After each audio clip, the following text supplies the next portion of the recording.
Thank you for tuning in. Let us learn from number 64 of this Kyoten today.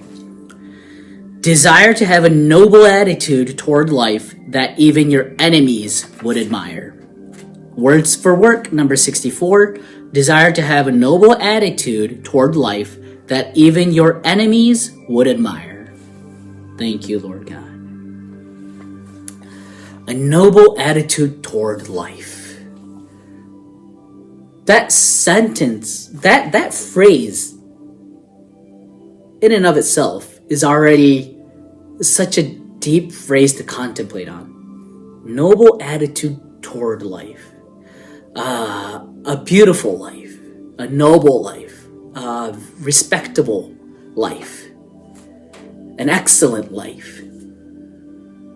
A spiritual life. A religious life. A righteous life. A life that is loved by God. These were the thoughts that came through my mind when I heard noble attitude toward life. Now, let's look at the whole sentence. Desire to have it. Of course. Nothing starts without a desire, right? A noble attitude toward life, that's like the best life you can live, right? That, in simple words. It's not easy. The best life a person can live. A best life a great man can live. The best life anyone in history has ever lived. That's an ideal way of life. So it's not easy. But desires, when you desire something, you get closer to it. Where there is a will, there is a way. Without that desire, without that blueprint, without that compass, without that direction, without that will and the resolve, you go nowhere. So desiring to have it is the beginning of everything. Let's finish the sentence.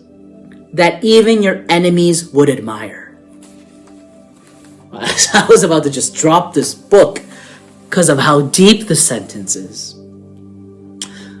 In business, in life, even though you're a religious person, you're living with the best intentions ever, unfortunately, because life is a training ground, you will meet people who has different set of values, and you will meet people who are possessed by evil spirits and demons.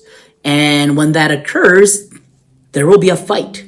Enemies will appear. Some people constructively want to destroy your goals and your dreams and will get in your way.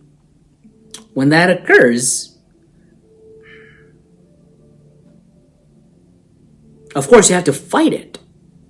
But the inspiration I'm getting from this sentence is don't just fight the fight for the fight. Don't just fight it for that battle. Even if you're fighting it somewhere in your mind, you have to fight it, because if you don't, you'll lose.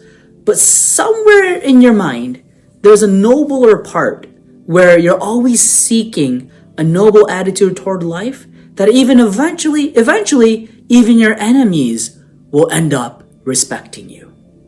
That's the feeling that I got from this sentence. What did you think? Please leave your thoughts in the comment section, and see you again tomorrow. Bye-bye.